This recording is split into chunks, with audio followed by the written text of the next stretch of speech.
UPSC main 2019 सामान्य अध्ययन प्रश्न पत्र 3 हिंदी लेक्चर 18 पहला प्रश्न एक उन अप्रत्यक्ष करों को गिनाइए जो भारत में वस्तु एवं सेवा कर जीएसटी में सम्मिलित किए गए हैं। भारत में जुलाई 2017 से क्रियान्वित जीएसटी के राजस्व निहितार्थों पर भी टिप्पणी कीजिए। उत्तर 150 शब्दों में दीजिए। इस प्रश्न का उत्तर इस प्रकार लिखा जा सकता है। भारत में जीएसटी में सम्मिलित अप्रत्यक्ष कर और इसके राजस्व निहितार्थ। भारत में जुलाई 2017 से लागू वस्तु एवं सेवा कर जीएसटी ने कई अप्रत्यक्ष करों को एकीकृत किया। इसमें प्रमुख अप्रत्यक्ष कर शामिल हैं: केंद्रीय उत्पाद शुल्क, सेवा कर, वैट, मूल्य वर्धित कर, केंद्रीय बिक्री कर, अतिरिक्त शुल्क, एंट्री टैक्स, मनोरंजन कर और कस्टम ड्यूटी के कुछ हिस्से। जीएसटी ने कर प्रणाली को सरल बनाया और कराधान में पारदर्शिता बढ़ाई। इससे वस्तुओं और सेवाओं की अंतर्स्फूर्ति हुई और कर चोरी पर अंकुश लगा। राजस्व संग्रह में भी सुधार हुआ है, जिससे केंद्र और राज्यों के बीच कर आय का स्थिर प्रवाह सुनिश्चित हुआ। हालांकि प्रारंभिक वर्षों में कुछ राज्यों को राजस्व हानि का सामना करना पड़ा, परंतु दीर्घकाल में जीएसटी ने आर्थिक विकास को गति दी है और भारत को एकीकृत बाजार बनाने में सहायता की है। निष्कर्ष: जीएसटी ने अप्रत्यक्ष करों का समेकन कर कराधान को सरल और कुशल बनाया है, जिससे भारत की राजस्व प्रणाली अधिक प्रभावी और पारदर्शी हुई है। अगला प्रश्न 2. क्या आप इस मत से सहमत हैं कि सकल घरेलू उत्पाद जीडीपी की स्थायी समृद्धि तथा निम्न मुद्रास्फीति के कारण भारतीय अर्थव्यवस्था अच्छी स्थिति में है? अपने तर्कों के समर्थन में कारण दीजिए। उत्तर 150 शब्दों में दीजिए। इस प्रश्न का उत्तर इस प्रकार लिखा जा सकता है। मैं आंशिक रूप से इस मत से सहमत हूं कि जीडीपी की स्थायी समृद्धि और निम्न मुद्रास्फीति भारतीय अर्थव्यवस्था की अच्छी स्थिति के संकेत हैं। सतत जीडीपी वृद्धि आर्थिक विकास, रोजगार सृजन और जीवन स्तर में सुधार का द्योतक है। यह निवेश और उत्पादन क्षमता में वृद्धि दर्शाती है। वहीं निम्न मुद्रास्फीति मूल्य स्थिरता बनाए रखने और उपभोक्ताओं की क्रय शक्ति संरक्षित रखने में मदद करती है। फिर भी केवल जीडीपी वृद्धि और मुद्रास्फीति पर ध्यान देना पर्याप्त नहीं है। भारत में बेरोजगारी, आय असमानता, कृषि संकट और सामाजिक आर्थिक विषमताएं अभी भी बड़ी चुनौतियां हैं। इसके अलावा आर्थिक वृद्धि का लाभ सभी वर्गों तक समान रूप से नहीं पहुंच रहा। इसलिए समावेशी विकास और बेहतर सामाजिक संकेतकों के बिना अर्थव्यवस्था की पूरी स्थिति अच्छी नहीं मानी जा सकती। निष्कर्ष: जीडीपी की स्थायी वृद्धि और मुद्रास्फीति के नियंत्रण से अर्थव्यवस्था की मजबूती दिखती है, परंतु समग्र आर्थिक स्वास्थ्य के लिए सामाजिक आर्थिक कारकों का भी ध्यान रखना आवश्यक है। अगला प्रश्न 3. एकीकृत कृषि प्रणाली I.F.S किस सीमा तक कृषि उत्पादन को संधारित करने में सहायक है? उत्तर 150 शब्दों में दीजिए। इस प्रश्न का उत्तर इस प्रकार लिखा जा सकता है। एकीकृत कृषि प्रणाली IFS और कृषि उत्पादन संरक्षण में इसकी भूमिका। एकीकृत कृषि प्रणाली इंटीग्रेटेड फार्मिंग सिस्टम IFS एक सतत और पर्यावरणीय दृष्टि से संतुलित कृषि पद्धति है, जिसमें खेती, पशुपालन, मत्स्य पालन, वृक्षारोपण आदि को एक साथ जोड़ा जाता है। यह प्रणाली संसाधनों का सर्वोत्तम उपयोग कर कृषि उत्पादन को बढ़ाने और संरक्षण में सहायक होती है। IFS की सहायता से भूमि की उपजाऊ शक्ति बनी रहती है, क्योंकि यह जैव विविधता को प्रोत्साहित करती है और रासायनिक उर्वरकों व कीटनाशकों की खपत कम करती है। इससे मिट्टी की गुणवत्ता सुधारती है और पर्यावरणीय संतुलन बना रहता है। इसके अलावा एकाधिक आय के स्रोत होने से किसान आर्थिक रूप से सशक्त होते हैं, जिससे कृषि में निरंतरता बनी रहती है। इस प्रणाली से प्राकृतिक संसाधनों का संरक्षण होता है और जल प्रबंधन बेहतर होता है, जो जल संरक्षण में सहायक है। इसलिए IFS कृषि उत्पादन को केवल बढ़ाने में नहीं, बल्कि इसे सतत और सुरक्षित बनाए रखने में भी महत्वपूर्ण भूमिका निभाती है। निष्कर्ष: एकीकृत कृषि प्रणाली कृषि उत्पादन के संरक्षण और सतत विकास में अत्यंत सहायक है, जिससे किसान आर्थिक और पर्यावरणीय दोनों रूप से लाभान्वित होते हैं। अगला प्रश्न 4 जल प्रतिबलित क्षेत्र से कृषि उत्पादन में वृद्धि करने में राष्ट्रीय जल विभाजक परियोजना के प्रभाव को सविस्तार स्पष्ट कीजिए। उत्तर 150 शब्दों में दीजिए। इस प्रश्न का उत्तर इस प्रकार लिखा जा सकता है। राष्ट्रीय जल विभाजक परियोजना और जल प्रतिबलित क्षेत्रों में कृषि उत्पादन वृद्धि। राष्ट्रीय जल विभाजक परियोजना नेशनल वाटर ग्रिड प्रोजेक्ट का उद्देश्य जल प्रतिबलित, जल संकटग्रस्त क्षेत्रों में पानी की उपलब्धता सुनिश्चित करना है। यह परियोजना नदियों और जल स्रोतों को जोड़कर जल के समान वितरण को बढ़ावा देती है, जिससे सूखे और जल संकट वाले क्षेत्र सिंचित हो सकें।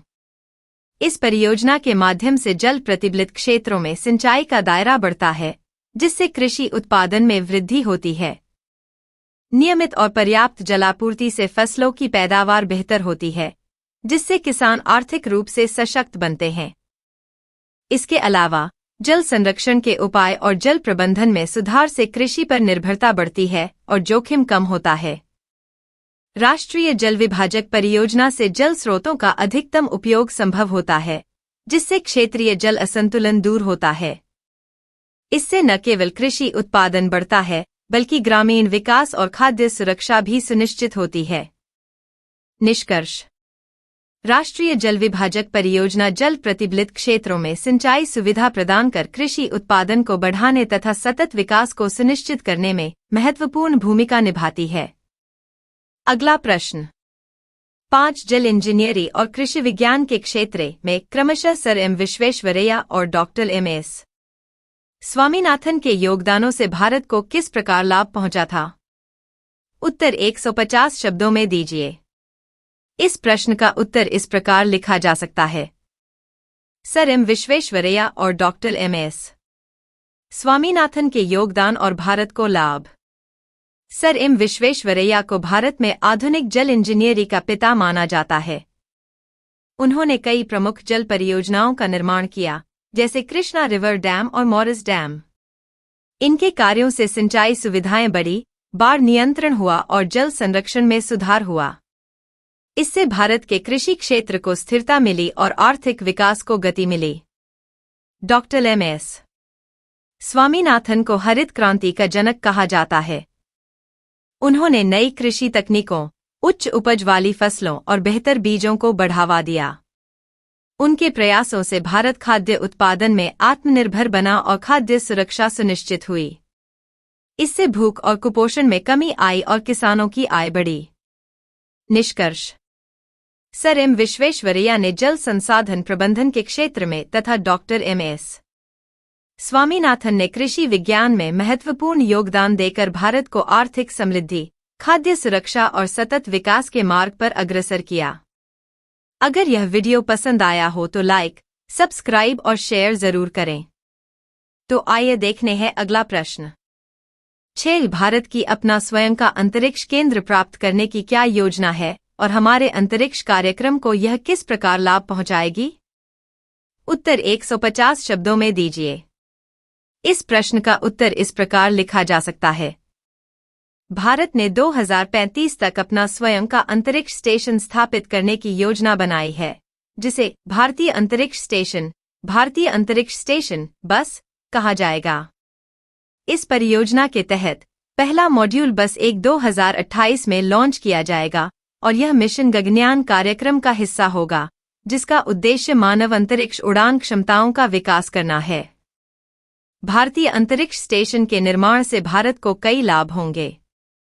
एक स्वतंत्र अनुसंधान क्षमता, बस में माइक्रोग्रेविटी स्थितियों में वैज्ञानिक प्रयोग किए जा सकेंगे, जिससे चिकित्सा, जैव प्रौद्योगिकी और सामग्री विज्ञान जैसे क्षेत्रों में नवाचार को बढ़ावा मिलेगा। 2 तकनीकी विकास, यह परियोजना भारत में उच्च तकनीकी क्षमताओं के विकास को प्रेरित करेगी, जिससे अंतरिक्ष प्रौद्योगिकी में आत्मनिर्भरता बढ़ेगी। 3 वैश्विक प्रतिष्ठा, अपना अंतरिक्ष स्टेशन स्थापित करने से भारत की अंतरिक्ष अन्वेषण में वैश्विक स्थिति मजबूत होगी और अंतर्राष्ट्रीय सहयोग के अवसर बढ़ेंगे। इस प्रकार भारतीय अंतरिक्ष स्टेशन भारत के विज्ञान, प्रौद्योगिकी और अंतरिक्ष अन्वेषण क्षमताओं को नई ऊंचाइयों तक पहुंचाने में सहायक होगा। अगला प्रश्न। 7 तटीय बालू खनन, चाहे वह वैध हो या अवैध हो, हमारे पर्यावरण के सामने सबसे बड़े खतरों में से एक है। भारतीय तटों पर हो रहे बालू खनन के प्रभाव का विशिष्ट उदाहरणों का हवाला देते हुए विश्लेषण कीजिए। उत्तर 150 शब्दों में दीजिए। इस प्रश्न का उत्तर इस प्रकार लिखा जा सकता है। तटीय बालू खनन के प्रभाव और विशिष्ट उदाहरण। तटीय बालू खनन, चाहे वैध हो या अवैध, हमारे पर्यावरण के लिए गंभीर खतरा बन गया है। बालू खनन से तटीय पारिस्थितिकी तंत्र बुरी तरह प्रभावित होता है। बालू हटाने से समुद्र के किनारे कटाव बढ़ता है, जिससे तटरेखा कमजोर होती है और बाढ़ की आशंका बढ़ती है। इसके अलावा मछली पालन और समुद्री जैव विविधता पर भी नकारात्मक प्रभाव पड़ता है। विशिष्ट उदाहरण के तौर पर गोवा और कर्नाटक के तटीय इलाकों में अवैध बालू खनन ने समुद्र तटों के नुकसान और पारिस्थितिकी तंत्र के विनाश को तेज किया है। गुजरात में भी बालू खनन के कारण तटीय क्षेत्र में स्थिरता घट गई है। इससे स्थानीय मछुआरों की आजीविका प्रभावित हुई है। निष्कर्ष। तटीय बालू खनन पर्यावरण और समुद्री जीवन के लिए गंभीर खतरा है।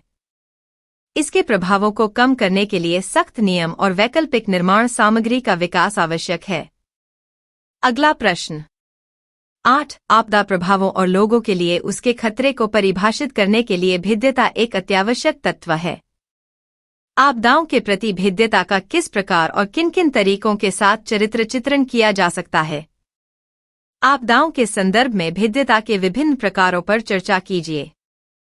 उत्तर 150 शब्दों में दीजिए। इस प्रश्न का उत्तर इस प्रकार लिखा जा सकता है। आपदाओं के प्रति भेद्यता का चरित्र चित्रण और उसके प्रकार। भेद्यता, वल्नरेबिलिटी, से तात्पर्य है किसी व्यक्ति, समुदाय या क्षेत्र की आपदा के प्रभावों को सहन करने या उनसे निपटने की क्षमता। आपदा प्रभाव और खतरे को समझने के लिए भेद्यता का आकलन अत्यंत आवश्यक होता है।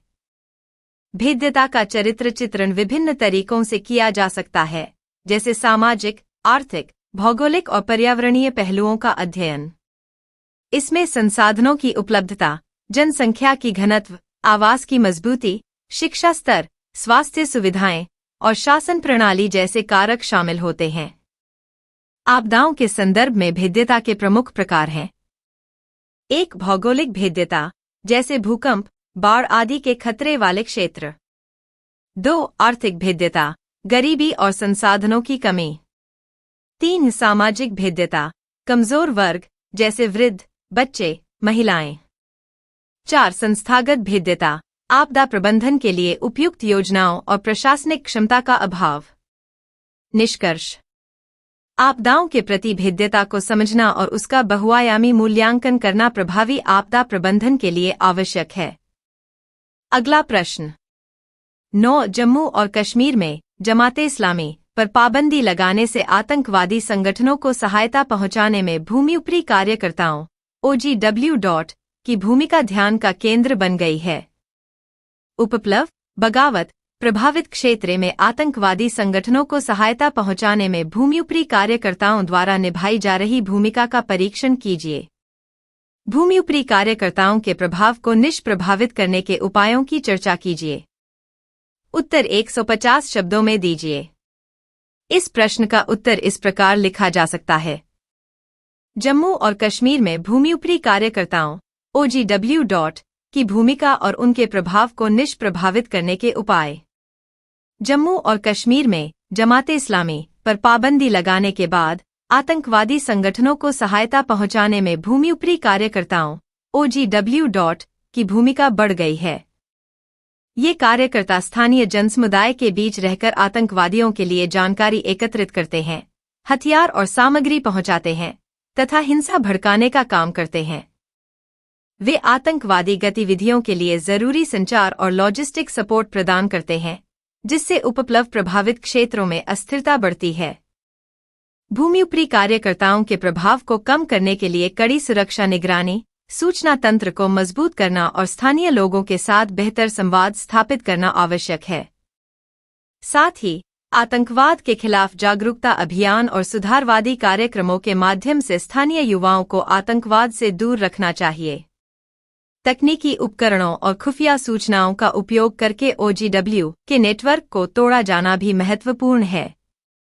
निष्कर्ष: भूमि ऊपरी कार्यकर्ताओं की भूमिका आतंकवाद को बढ़ावा देने वाली है, अतः उनके प्रभाव को कम करने के लिए समन्वित सुरक्षा और सामाजिक प्रयास आवश्यक हैं। अगला प्रश्न: 10 साइबरडोम परियोजना क्या है? स्पष्ट कीजिए कि भारत में इंटरनेट अपराधों को नियंत्रित करने से यह किस प्रकार उपयोगी हो सकता है। उत्तर 150 शब्दों में दीजिए। इस प्रश्न का उत्तर इस प्रकार लिखा जा सकता है: साइबरडोम परियोजना और भारत में इंटरनेट अपराध नियंत्रण में इसकी उपयोगिता। साइबरडोम परियोजना भारत सरकार द्वारा स्थापित एक राष्ट्रीय साइबर सुरक्षा मंच है, जिसका उद्देश्य देश के साइबर नेटवर्क की सुरक्षा करना और साइबर अपराधों पर नजर रखना है। यह परियोजना केंद्रीय जांच एजेंसियों, सुरक्षा बलों और अन्य संबंधित संस्थानों को आपस में जोड़कर सूचना साझा करने, साइबर हमलों का पता लगाने और उनका मुकाबला करने में सहायक होती है। भारत में इंटरनेट अपराध जैसे साइबर धोखाधड़ी, डेटा चोरी, फिशिंग, हैकिंग आदि की बढ़ती घटनाओं को नियंत्रित करने में साइबरडोम महत्वपूर्ण भूमिका निभा सकता है। यह त्वरित सूचना आदान प्रदान और समन्वय के माध्यम से अपराधी नेटवर्क को कमजोर करता है। साथ ही साइबर सुरक्षा जागरूकता बढ़ाने और नीतिगत सुधारों में भी मदद करता है। निष्कर्ष: साइबरडोम परियोजना भारत के साइबर सुरक्षा ढांचे को सशक्त बनाकर इंटरनेट अपराधों के नियंत्रण और रोकथाम में एक प्रभावी उपकरण साबित हो रही है। अगला प्रश्न: 11 यह तर्क दिया जाता है कि समावेशी समृद्धि की रणनीति का आशय एक साथ समावेशिता और धारणीयता के उद्देश्यों को प्राप्त किया जाना है। इस कथन पर टिप्पणी कीजिए। उत्तर 250 शब्दों में दीजिए। इस प्रश्न का उत्तर इस प्रकार लिखा जा सकता है: समावेशी समृद्धि, समावेशिता और धारणीयता का संयोजन। समावेशी समृद्धि की रणनीति का मूल उद्देश्य आर्थिक विकास को इस प्रकार सुनिश्चित करना है कि उसका लाभ समाज के सभी वर्गों तक समान रूप से पहुंचे। इसे समावेशिता और धारणीयता के द्वैध लक्ष्य के रूप में समझा जा सकता है। समावेशिता का तात्पर्य है आर्थिक गतिविधियों में सामाजिक, आर्थिक और क्षेत्रीय असमानताओं को कम करते हुए हर किसी को विकास की प्रक्रिया में शामिल करना, जबकि धारणीयता का आशय है पर्यावरणीय संसाधनों का संरक्षण करते हुए दीर्घकालिक विकास सुनिश्चित करना। जब हम समावेशी समृद्धि की बात करते हैं तो यह केवल आर्थिक वृद्धि के मात्र आंकड़ों तक सीमित नहीं रहती, बल्कि सामाजिक न्याय, रोजगार सृजन, गरीबी उन्मूलन और समान अवसर प्रदान करने पर भी केंद्रित होती है। यदि विकास केवल कुछ वर्गों या क्षेत्रों तक सीमित रह जाता है तो वह असंतुलित और अस्थायी होगा। इसके अलावा विकास की प्रक्रिया में पर्यावरणीय क्षरण न हो, यह सुनिश्चित करना भी आवश्यक है ताकि आने वाली पीढ़ियां भी प्राकृतिक संसाधनों का लाभ उठा सकें। भारत जैसे विविधतापूर्ण देश में समावेशी समृद्धि आवश्यक है, क्योंकि यहाँ विकास की गति के बावजूद असमानताएं बनी हुई हैं। समावेशिता के माध्यम से आर्थिक, सामाजिक और क्षेत्रीय विसंगतियों को दूर किया जा सकता है और धारणीयता के जरिए प्राकृतिक संसाधनों का संरक्षण सुनिश्चित होता है। निष्कर्ष: इस प्रकार समावेशी समृद्धि की रणनीति एक समन्वित प्रयास है जो समान अवसर, न्यायसंगत वितरण और पर्यावरण संरक्षण के माध्यम से सतत और समग्र विकास को सुनिश्चित करती है। यही कारण है कि समावेशिता और धारणीयता दोनों की उपलब्धि आवश्यक मानी जाती है। अगला प्रश्न: 12 अनाज वितरण प्रणाली को अधिक प्रभावी बनाने हेतु सरकार द्वारा कौन-कौन से सुधारात्मक कदम उठाए गए हैं? उत्तर 250 शब्दों में दीजिए। इस प्रश्न का उत्तर इस प्रकार लिखा जा सकता है: भारत में सार्वजनिक वितरण प्रणाली (PDS) में सुधारात्मक कदम।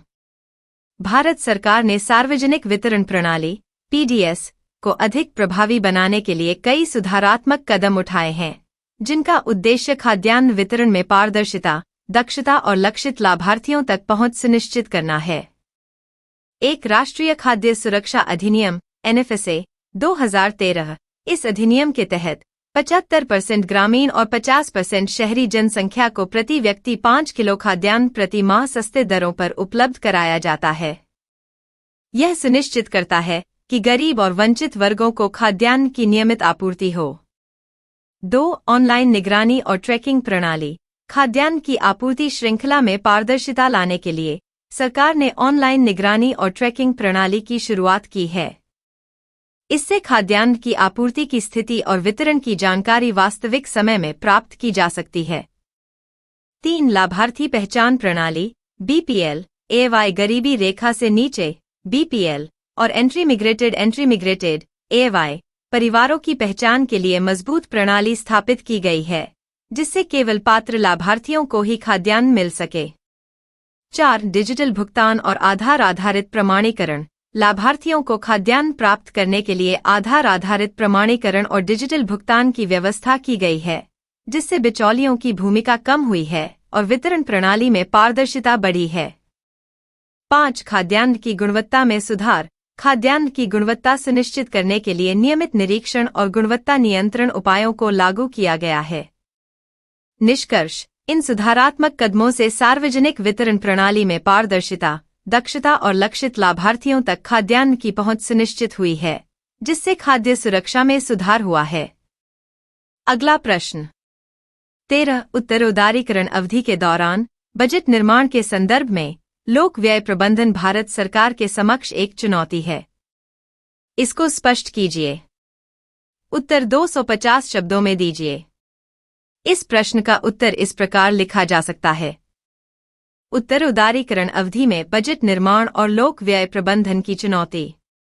उत्तराधिकारीकरण पोस्ट लिबरलाइजेशन के बाद भारत में आर्थिक नीतियों में व्यापक परिवर्तन आए, जिनका मुख्य उद्देश्य बाजार आधारित अर्थव्यवस्था को प्रोत्साहित करना था। इस परिवर्तन के दौरान बजट निर्माण और लोक व्यय प्रबंधन भारत सरकार के समक्ष एक बड़ी चुनौती बन गया। सबसे बड़ी चुनौती यह है कि सरकारी संसाधन सीमित होने के कारण खर्च को प्रभावी एवं प्राथमिकता आधारित बनाना आवश्यक हो गया। सरकार को विकासात्मक और कल्याणकारी योजनाओं के बीच संतुलन स्थापित करना होता है, जबकि राजस्व संग्रहण की क्षमता पर भी दबाव रहता है। उदारीकरण के बाद सार्वजनिक क्षेत्र के सुधारों और निजी क्षेत्र की भागीदारी बढ़ाने के कारण सरकार को अपने खर्चों को कम करते हुए भी सामाजिक सुरक्षा, शिक्षा, स्वास्थ्य और आधारभूत संरचना पर निवेश जारी रखना पड़ता है। इसके अतिरिक्त वित्तीय घाटे और कर्ज का स्तर बढ़ना भी लोक व्यय प्रबंधन को जटिल बनाता है। उच्च व्यय को नियंत्रित करना जरूरी है ताकि अर्थव्यवस्था स्थिर रहे और मुद्रास्फीति को रोका जा सके। पारदर्शिता, जवाबदेही और व्यय की गुणवत्ता सुनिश्चित करने के लिए बजट प्रक्रियाओं में सुधार आवश्यक है।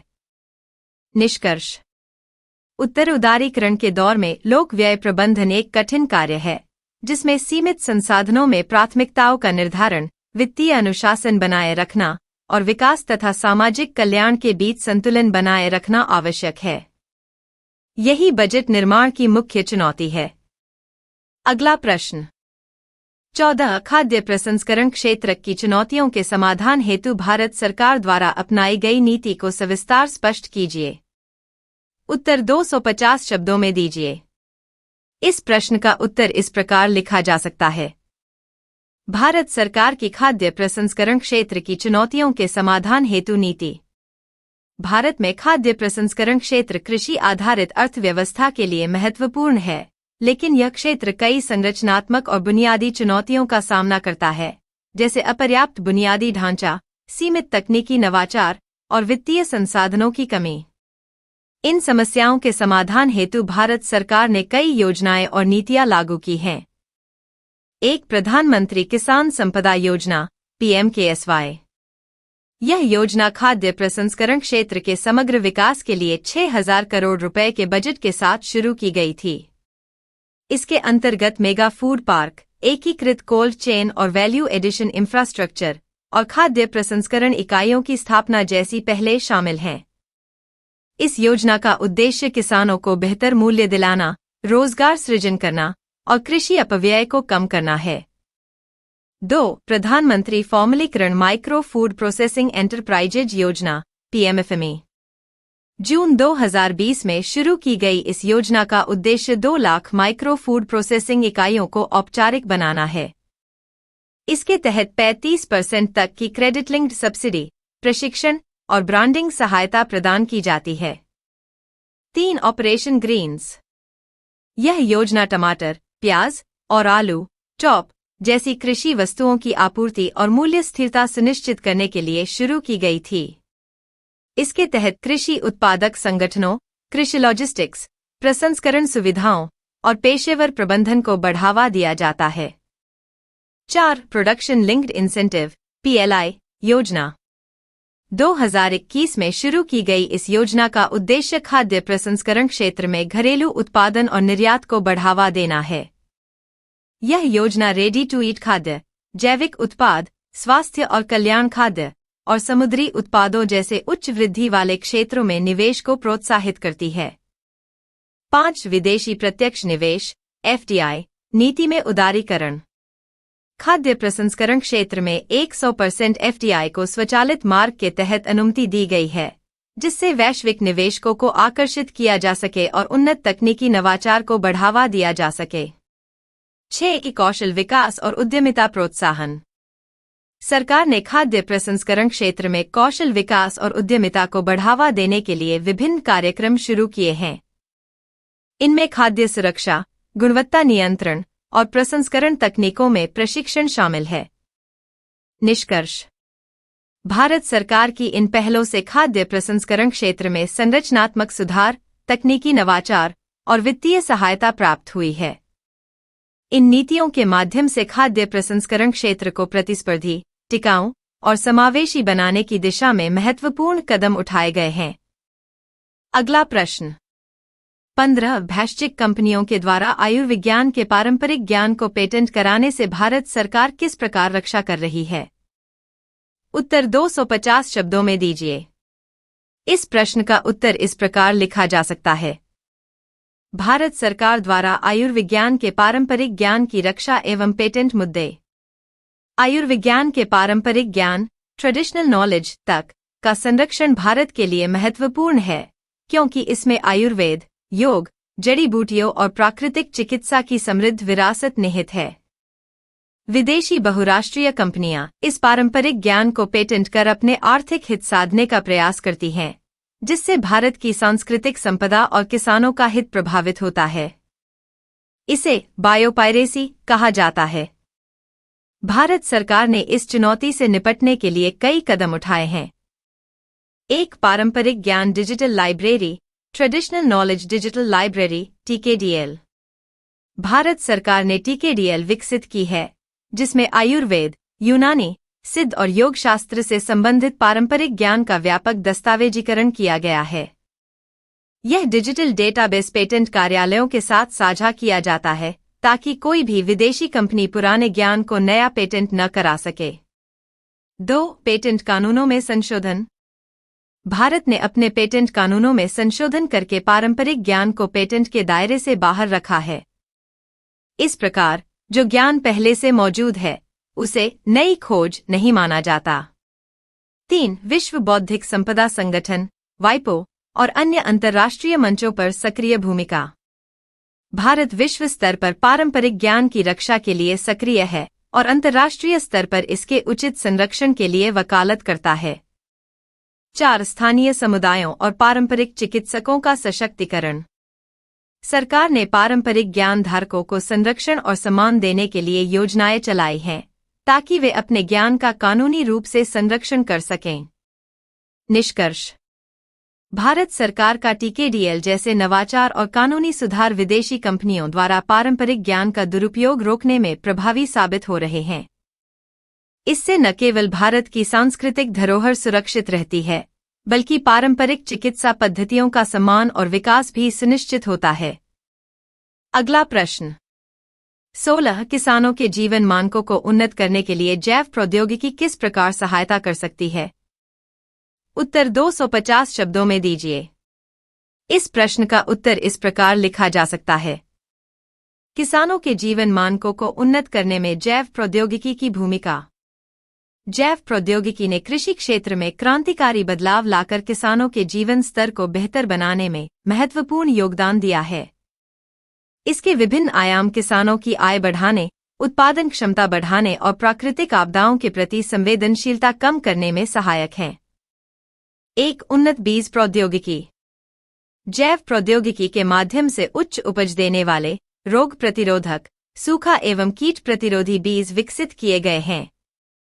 इससे किसानों को कम लागत में अधिक पैदावार मिलती है, जिससे उनकी आर्थिक स्थिति सुदृढ़ होती है।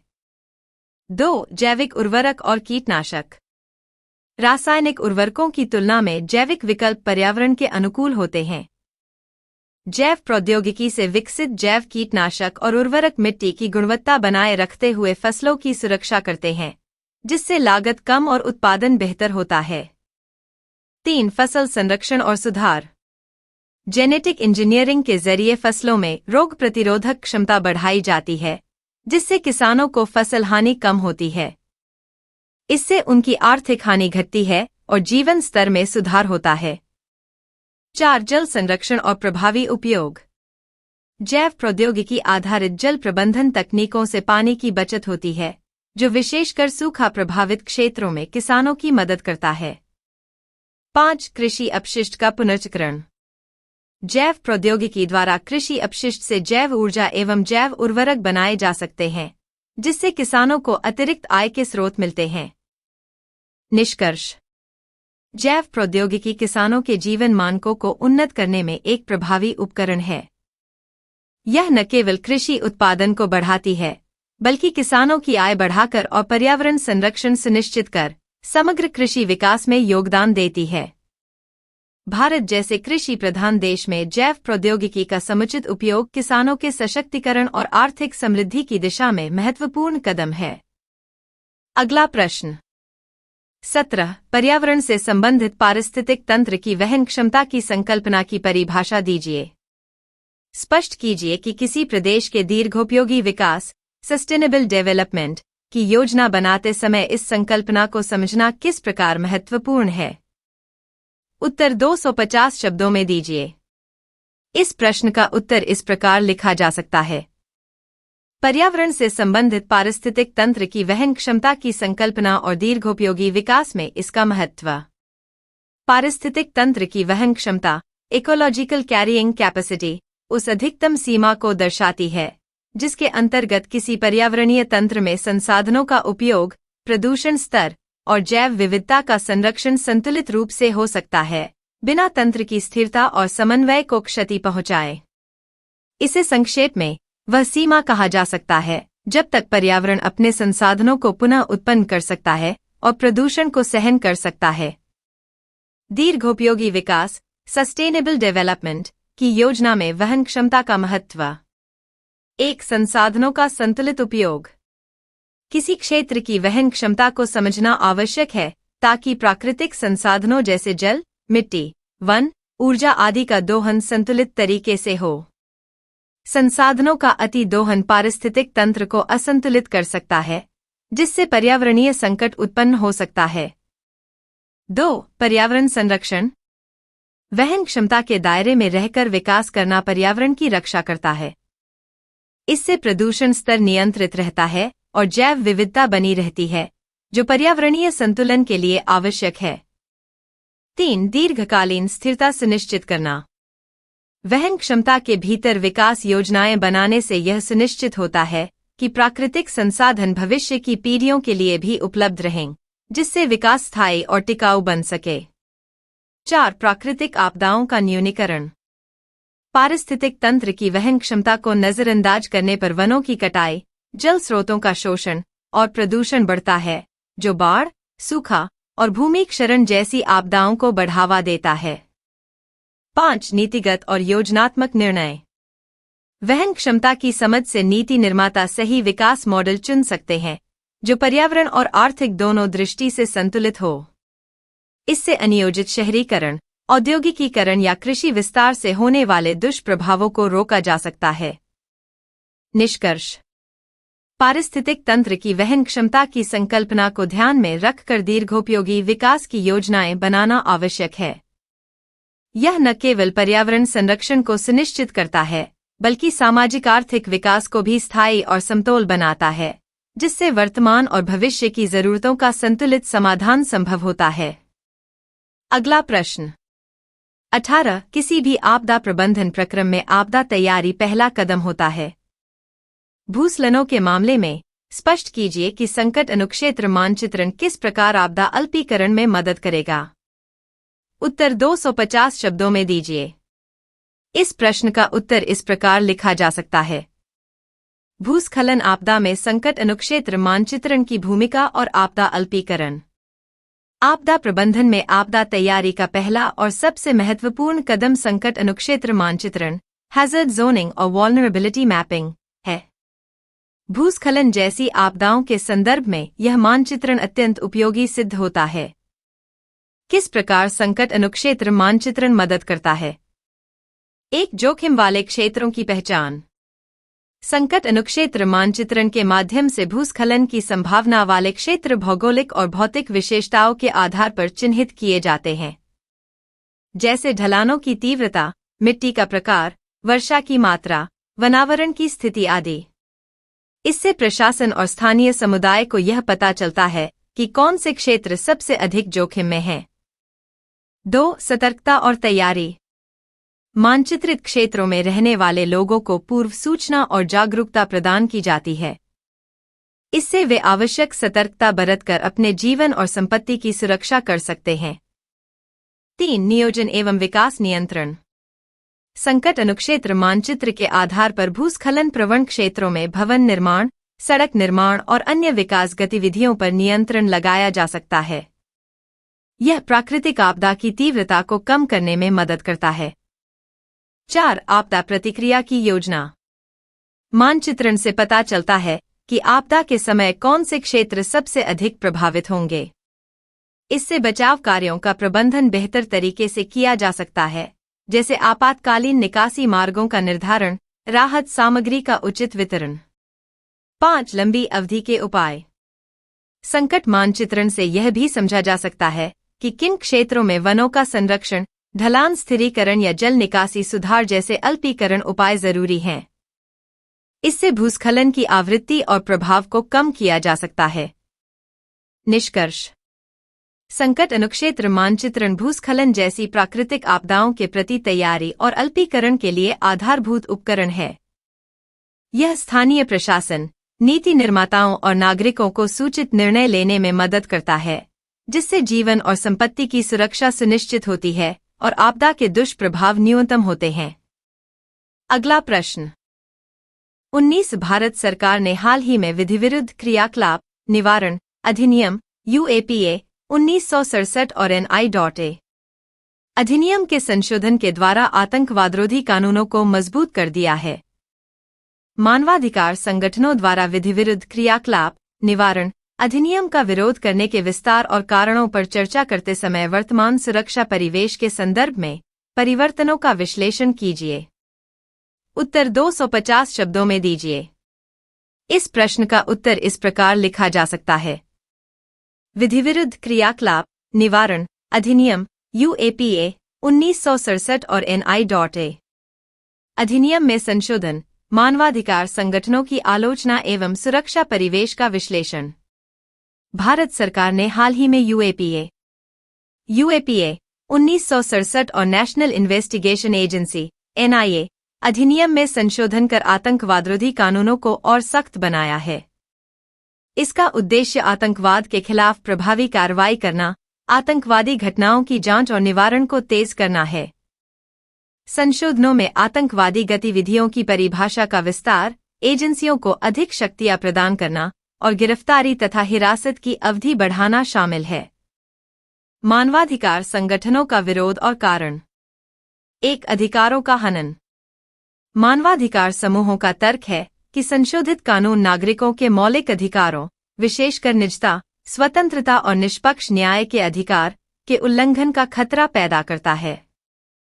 विस्तारित परिभाषाएं और पुलिस की बढ़ी हुई शक्तियां दुरुपयोग के लिए अवसर प्रदान कर सकती हैं। 2. न्यायिक संरक्षण में कमी। गिरफ्तारी के बाद न्यायालय में प्रस्तुत करने की अवधि बढ़ने से व्यक्ति की यथार्थ सुरक्षा कमजोर होती है। इससे गिरफ्तारी के समय अत्याचार और मनमाने कार्रवाई की आशंका बढ़ जाती है। 3. राजनीतिक दुरुपयोग की संभावना। कानून के अस्पष्ट प्रावधानों का इस्तेमाल राजनीतिक विरोधियों या कमजोर वर्गों के उत्पीड़न के लिए किया जा सकता है, जिससे लोकतांत्रिक मूल्यों पर आघात पहुंचता है। वर्तमान सुरक्षा परिवेश का विश्लेषण। भारत में आतंकी घटनाओं और आंतरिक सुरक्षा चुनौतियों की संख्या बढ़ रही है, जैसे जम्मू कश्मीर, पूर्वोत्तर राज्यों और शहरी नक्सली गतिविधियां। ऐसे में कड़े कानूनों की आवश्यकता महसूस होती है ताकि सुरक्षा बल प्रभावी कार्रवाई कर सकें। संशोधनों के माध्यम से जांच एजेंसियों को बेहतर संसाधन और कानूनी अधिकार मिलते हैं, जो आतंकवाद निरोधी अभियानों को तेज और कुशल बनाते हैं। हालांकि सुरक्षा और मानवाधिकार के बीच संतुलन बनाए रखना आवश्यक है। कठोर कानूनों का दुरुपयोग रोकने के लिए न्यायपालिका की स्वतंत्रता और पारदर्शिता बनाए रखना अनिवार्य है। निष्कर्ष। UAPA और NI.A अधिनियम में संशोधन आतंकवाद से निपटने के लिए आवश्यक कदम है, परंतु इनका कार्यान्वयन मानवाधिकारों के उल्लंघन के बिना होना चाहिए। सुरक्षा और स्वतंत्रता के बीच संतुलन बनाए रखना लोकतंत्र की मजबूती के लिए अनिवार्य है। मानवाधिकार संगठनों के सुझावों को ध्यान में रखते हुए कानून के दुरुपयोग को रोकने के लिए मजबूत निगरानी तंत्र बनाना भी जरूरी है। अगला प्रश्न। 20. उत्तर पूर्वी भारत में उपप्लवियों की सीमा के आर पार आवाजाही। सीमा की पुलिसिंग के सामने अनेक सुरक्षा चुनौतियों में से केवल एक है। भारत म्यांमार सीमा के आर पार वर्तमान में आरंभ होने वाली विभिन्न चुनौतियों का परीक्षण कीजिए। साथ ही चुनौतियों का प्रतिरोध करने के कदमों पर चर्चा कीजिए। उत्तर 250 शब्दों में दीजिए। इस प्रश्न का उत्तर इस प्रकार लिखा जा सकता है। उत्तर पूर्वी भारत में उपप्लवियों की सीमा के आर पार आवाजाही और भारत म्यांमार सीमा की सुरक्षा चुनौतियां। उत्तर पूर्वी भारत की भारत म्यांमार सीमा एक संवेदनशील क्षेत्र है, जहां उपप्लवियों, सेपरेटिस्ट एवं विद्रोही समूहों की आवाजाही सीमा पार सुरक्षा के लिए एक गंभीर चुनौती बनी हुई है। इस क्षेत्र में आतंकवादी समूह, नक्सली संगठन और मादक पदार्थ तस्करी जैसी गैरकानूनी गतिविधियां बढ़ती जा रही हैं, जो क्षेत्र की स्थिरता एवं विकास में बाधा डालती हैं। प्रमुख चुनौतियां। 1. सीमा पार आतंकवादी गतिविधियां। म्यांमार के भीतर बसे विद्रोही समूह उत्तर पूर्वी भारत में विद्रोह को समर्थन देते हैं। सीमा पार से हथियार, गोला बारूद और अन्य संसाधनों की सप्लाई होती है। 2. अवैध आव्रजन और तस्करी। सीमा का कठिन भूगोल अवैध आव्रजन, मानव तस्करी और मादक पदार्थों की तस्करी को बढ़ावा देता है, जिससे सुरक्षा और सामाजिक समस्याएं उत्पन्न होती हैं। 3. सीमा पुलिसिंग की कठिनाई। घने जंगल, पहाड़ी इलाके और सीमावर्ती जनजातीय क्षेत्रों में सीमा क्षेत्र की निगरानी और नियंत्रण चुनौतीपूर्ण है। सीमावर्ती इलाकों में बुनियादी सुविधाओं का अभाव भी समस्या बढ़ाता है। 4. दोनों देशों के बीच राजनीतिक और प्रशासनिक जटिलताएं। सीमा के दोनों ओर राजनीतिक अस्थिरता और प्रशासनिक सहयोग की कमी सुरक्षा प्रयासों को प्रभावित करती है। चुनौतियों का प्रतिरोध करने के कदम। 1. सशस्त्र सीमा बल (SSB) की सशक्तिकरण। सीमा सुरक्षा बलों की संख्या बढ़ाना, आधुनिक तकनीक जैसे ड्रोन, थर्मल कैमरे और सेंसर लगाना तथा बेहतर प्रशिक्षण देना। 2. भारत म्यांमार के बीच सहयोग। सीमा पार आतंकवाद और अपराध रोकने के लिए दोनों देशों के बीच सूचना साझा करना, संयुक्त अभियान चलाना और कूटनीतिक संवाद बढ़ाना। 3. स्थानीय समुदायों का समावेश। सीमावर्ती जनजातीय समुदायों को विकास योजनाओं में शामिल करना ताकि वे अवैध गतिविधियों से दूर रहें और सुरक्षा में सहयोग दें। 4. अंतर्राष्ट्रीय सहयोग। क्षेत्रीय सुरक्षा मंचों जैसे बिम्स्टेक और ASEAN के माध्यम से सहयोग बढ़ाना। 5. आधुनिक निगरानी तंत्र। सीमा पर पेट्रोलिंग के साथ साथ उपग्रह निगरानी और इलेक्ट्रॉनिक निगरानी प्रणालियां विकसित करना। निष्कर्ष। भारत म्यांमार सीमा पर सुरक्षा चुनौतियां बहुआयामी और जटिल हैं। इनके प्रभावी समाधान के लिए तकनीकी उन्नयन, द्विपक्षीय सहयोग, और स्थानीय जनसामान्य के सहयोग को प्राथमिकता देना आवश्यक है। इससे उत्तर पूर्वी भारत की सुरक्षा सुनिश्चित होगी और क्षेत्र का समग्र विकास संभव होगा।